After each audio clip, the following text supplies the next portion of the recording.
مولاي صل وسلم دائما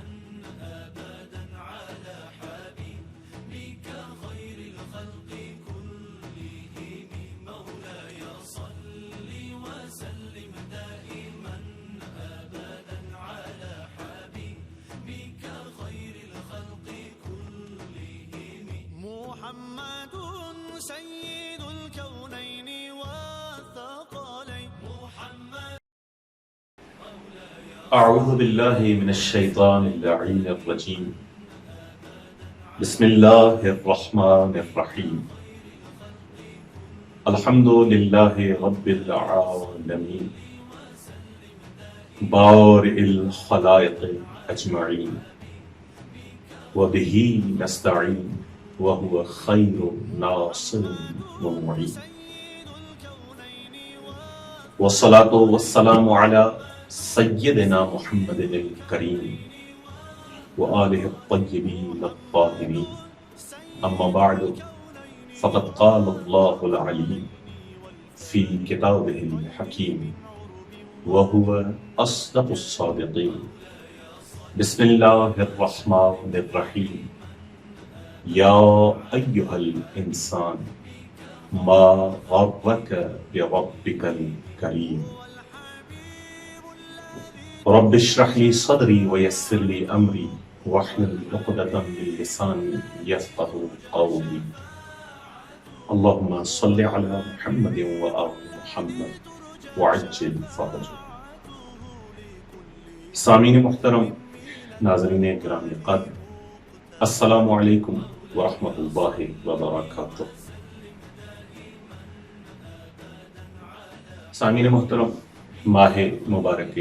رمضان کی مناسبت سے قرب الہی، قرب خداوندی کے موضوع پر یہ دوسری نشست میں آپ کی خدمت میں حاضر ہے. قرب خداوندی کے موضوع پر مراتب قرب الہی کو بیان کیا جا رہا تھا کہ جس میں کچھ مراتب گزشتہ نشست میں آپ کی گوشگزار کیے گئے اور کچھ مراتب آج کی اس مختصر نشست میں آپ کی بارگاہ عرض کیے جائیں گے. انسان کی حیات کے مقصد کو پیش نظر رکھتے ہوئے یہ عرض کیا جا رہا تھا کہ قرب خداوندی ہی انسان کا ہدف خلقت ہے، اور عبادات کی صورت میں انسان کو یہ کہا گیا ہے کہ خدا کے قرب کو حاصل کرے.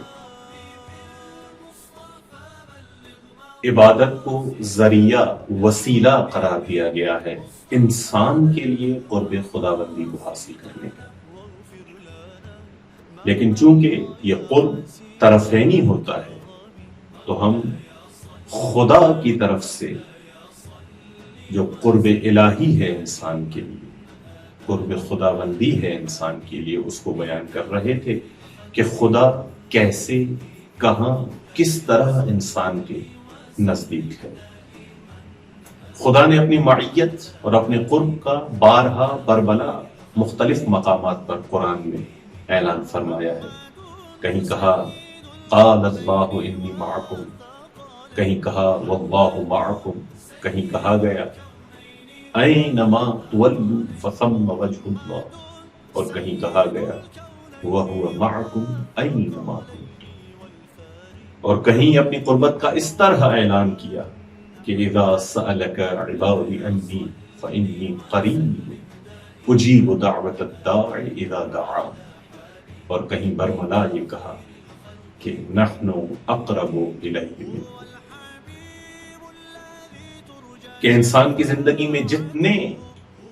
دوست، احباب، رشتہ دار، جاننے والے کہ جو انسان کی قربت کا دم بھرتے ہیں کہ ہم آپ کے دوست ہیں، ہم آپ کے رشتہ دار ہیں، ہمارا رشتہ آپ سے خونی ہے،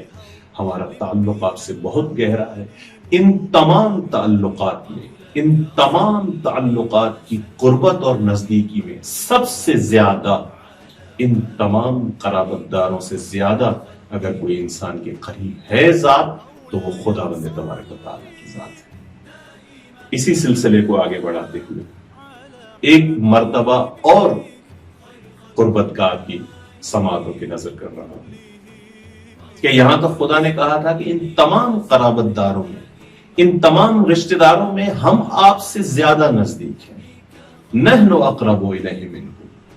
آپ کا باپ، آپ کا بھائی، آپ کا بیٹا، آپ کی بیوی، آپ کے بچے، آپ کے رشتہ دار، یہ سب آپ کے نزدیک ہیں، لیکن ان سب سے زیادہ میں تمہارے نزدیک ہوں، ان سب سے زیادہ میرا قرب تمہارے لیے فائدہ مند ہے۔ میرا قرب وہ ہے جو کسی بھی حالت میں تمہیں تنہا نہیں چھوڑتا۔ یہ وہ تمام رشتے ہیں جن کی ایک حد ہے، جن کی ایک فصل ہے کہ جس کے بعد یہ تم کو چھوڑ دیتے ہیں، لیکن میں وہ قریب ہوں کہ جو کسی حال میں کسی جگہ تم کو نہیں چھوڑوں۔ اور اس مرتبے کو اور زیادہ روشن اور واضح طریقے سے بیان کرنے کے لیے اور اس مرتبے کی لذت کو اور زیادہ محسوس کرنے کے لیے خدا نے ایک قدم اور آگے بڑھایا اور عجیب انداز میں مخاطب ہوا۔ سورہ قاف میں اللہ تبارک و تعالیٰ نے کہا نحن اقرب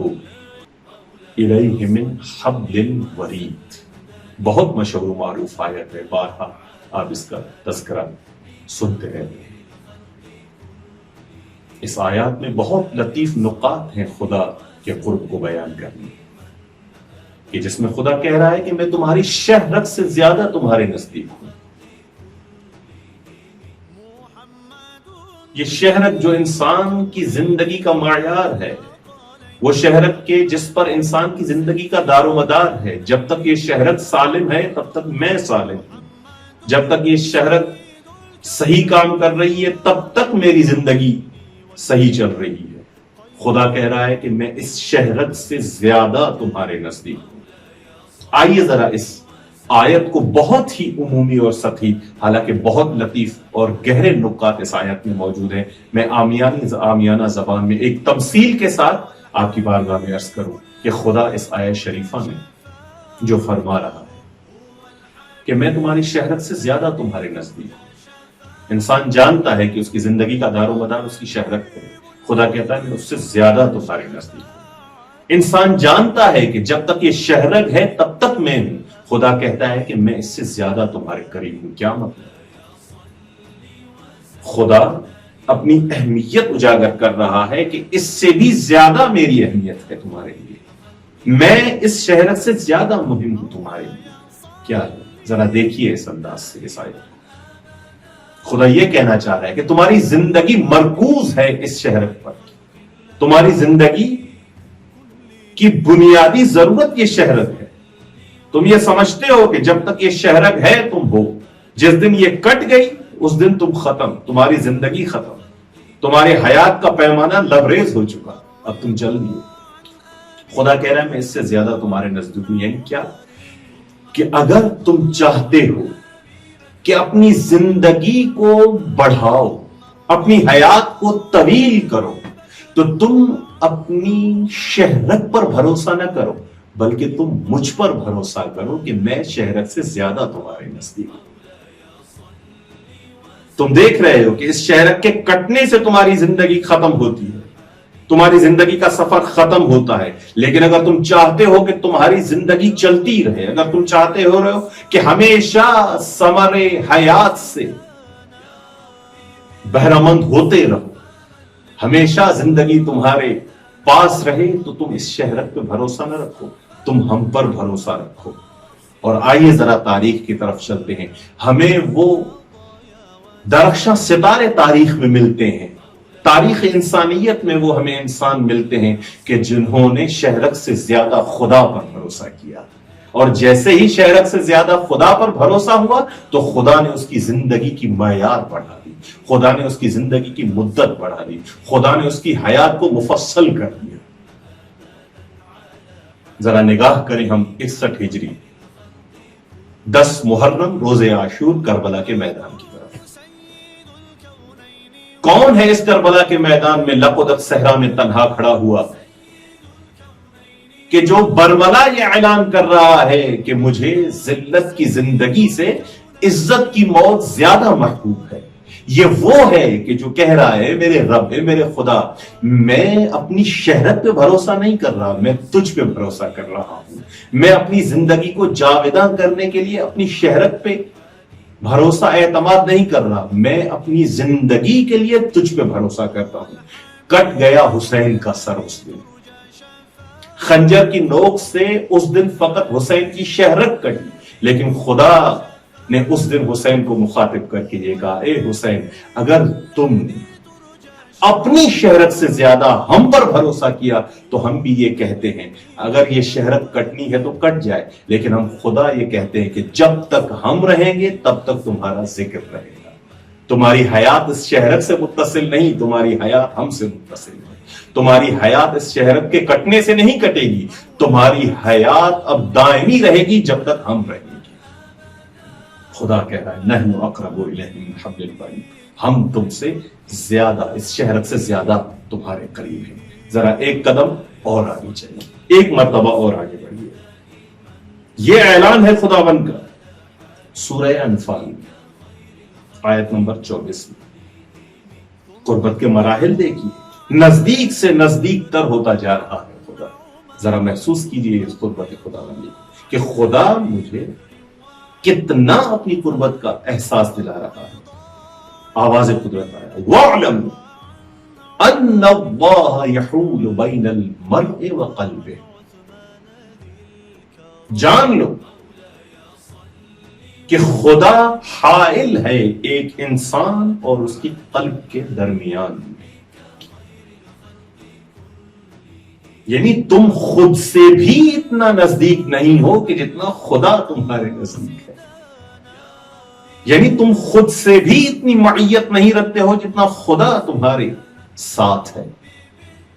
خدا حائل ہے ایک انسان اور اس کے قلب کے درمیان، بالکل آیت صادقہ کی طرح۔ اس آیت میں بھی بہت ہی نہایت لطیف ظریف نکات موجود ہیں، ان سب سے غض نظر کرتے ہوئے ایک سطحی بیان آپ کی بارگاہ میں عرض کر رہا ہوں کہ خدا اس آیت میں کیا کہنا چاہ رہا ہے کہ میں تمہارے اور تمہارے دل کے درمیان میں ہوں۔ ظاہراً یہ بھی دیکھا گیا ہے، ظاہری مثال تمثیل کے طور پر، کہ انسان کی تمام زندگی کی خوشیاں، اس کے غم، اس کے حالات، تبدیل ہوتے ہوئے حالات، انسانی نفسانی کیفیات، یہ تمام تر مربوط ہیں انسان کے قلب کے ساتھ۔ خوش ہوتا ہے کیونکہ دل خوش ہے، غم زدہ ہوتا ہے، ناراض ہوتا ہے کیونکہ دل ناراض ہے، کوئی چیز اچھی لگتی ہے کیونکہ دل کو اچھی لگتی ہے،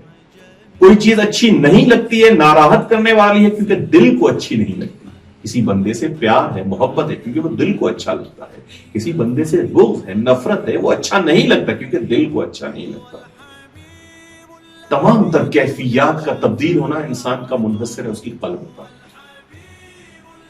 خدا کہہ رہا ہے کہ میں تیرے اور اس قلب کے درمیان میں ہوں، یعنی کیا کہنا چاہ رہا ہے خدا؟ میں تیرے اور اس قلب کے درمیان میں ہوں، تیری تمام تر کیفیات کا معیار قلب ہے، لیکن اس قلب سے پہلے میں ہوں، تیرے اور اس قلب کے درمیان میں ہوں، یعنی اپنی تمام تر کیفیات کا مرکز اور محور مجھے قرار دے، اپنی تمام تر حالات کا مرکز اور محور مجھے قرار دے، اپنی محبتوں کا محور مجھے قرار دے، اپنی نفرتوں کا محور مجھے قرار دے، اپنی خوشی کا محور مجھے قرار دے، اپنی غمی کا محور مجھے قرار دے، اپنی تمام تر خوشیوں کا محور مجھے قرار دے، اپنی تمام تر غموں کا محور مجھے قرار دے۔ یعنی کیا؟ یعنی یہ کہ جس چیز میں راضی ہوں اپنی رضا کو اسی میں تلاش کر، جس چیز سے میں ناراض ہوں اسی سے دور رہ، جو چیز مجھے خوشی دیتی ہے تو اسی میں خوش رہے، اور جو چیز مجھے ناراض کرتی ہے تو اس سے دور، اپنے آپ کو دور رکھو چیزوں سے۔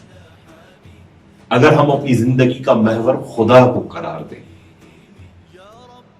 تو ہمیں دنیا کی کوئی پریشانی پریشان نہیں کر سکتی، ہمیں دنیا کی کوئی پریشانی نقصان نہیں دے سکتی،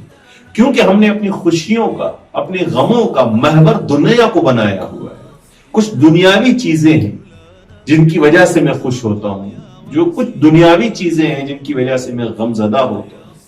کچھ دنیاوی چیزیں ہیں جن کو پا لینے سے میں خود کو خوش نصیب سمجھتا ہوں، کچھ دنیاوی چیزیں ہیں جو اگر ہاتھ سے چلی جاتی ہیں تو میں خود کو بدبخت اور بد نصیب سمجھتا ہوں۔ اگر میں اپنی نظر کا محور تبدیل کر دوں، میں اپنی قلب کا مرکز خدا کو قرار دوں کہ جو چیز خدا نے میرے لیے رکھی ہے اس کو پانے میں اپنی خوش نصیبی محسوس کروں، اور جس چیز کو خدا نے مجھ سے دور کیا ہے اس کو ہاتھ کے چلے جانے سے اپنے آپ کو خوش نصیب محسوس کروں، اور جو چیز خدا نے میرے لیے چاہی ہے اگر وہ میرے ہاتھ سے چلی جائے تو پھر میں خود کو بدبخت اور بد نصیب محسوس کروں۔ اگر میں اپنے آپ کو اس معیار پر ڈھال لوں کہ جو خدا چاہے وہ میرے لیے بہتر ہے، جو خدا نہ چاہے وہ میرے لیے بدتر ہے، تو یقیناً میں قرب خدا بندی کو حاصل کر سکتا ہوں۔ اور انہی الفاظ کے ساتھ دعا ہوں کہ ہمیں اللہ تبارک و تعالیٰ وہ توفیق عطا کرے کہ میں قرب خدا بندی کو حاصل کر سکوں۔ ان ایام میں خداوند تبارک و تعالیٰ سے بھی دعا ہے کہ ان تمام اعمال کے نتیجے میں، روزوں کے، افطار کے، عبادات کے نتیجے میں خدا مجھے اپنا قرب نصیب فرمائے۔ وآخر دعوانا ان الحمد للہ رب العالمین۔ مولاي صل وسلم دائما